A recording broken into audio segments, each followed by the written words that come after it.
नमस्कार, मैं हूं अभिषेक पंगोत्रा और आप सुन रहे हैं उपनिषदों की कहानियां का पहला एपिसोड।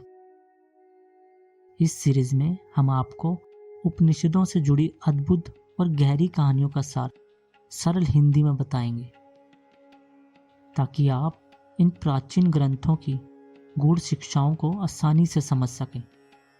आज के एपिसोड में हम शुरुआत करेंगे कि उपनिषद क्या है। क्या आप जानते हैं कि जीवन का असली रहस्य सिर्फ शरीर, विचार या भावनाओं में नहीं है, बल्कि उससे कहीं गहरा है। यह रहस्य उपनिषदों में छिपा है। आज के एपिसोड में हम सिर्फ कुछ ही मिनटों में समझेंगे कि उपनिषद क्या है और उनके प्रमुख प्रकार कौन से हैं। पूरी कहानी सुने और जाने वो खास बातें जो आपके जीवन को एक नया दृष्टिकोण दे सकती हैं। उपनिषद प्राचीन भारतीय ज्ञान के स्रोत हैं, जो हमें जीवन के गहरे प्रश्नों का उत्तर देते हैं। ये वेदों का अंतिम हिस्सा है और हमें ब्रह्मांड, आत्मा और चेतना के रहस्यों के बारे में बताते हैं।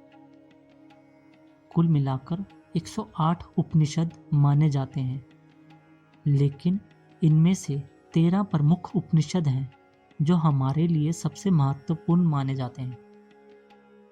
उपनिषदों के कई प्रकार हैं और आज हम उनमें से कुछ मुख्य प्रकारों पर नजर डालेंगे। सबसे पहले आते हैं सामान्य उपनिषद, जो हमें ब्रह्मांड और आत्मा के गहरे सिद्धांतों को समझाते हैं, जैसे कि ईशा उपनिषद, कठ उपनिषद और मुंडक उपनिषद। उसके बाद आता है योग उपनिषद। ये उपनिषद हमें योग और ध्यान के गहरे सिद्धांतों को सिखाते हैं, जैसे श्वेताश्वर उपनिषद और मांडुक्य उपनिषद। उसके बाद आते हैं वैष्णव, शैव और शक्ति उपनिषद।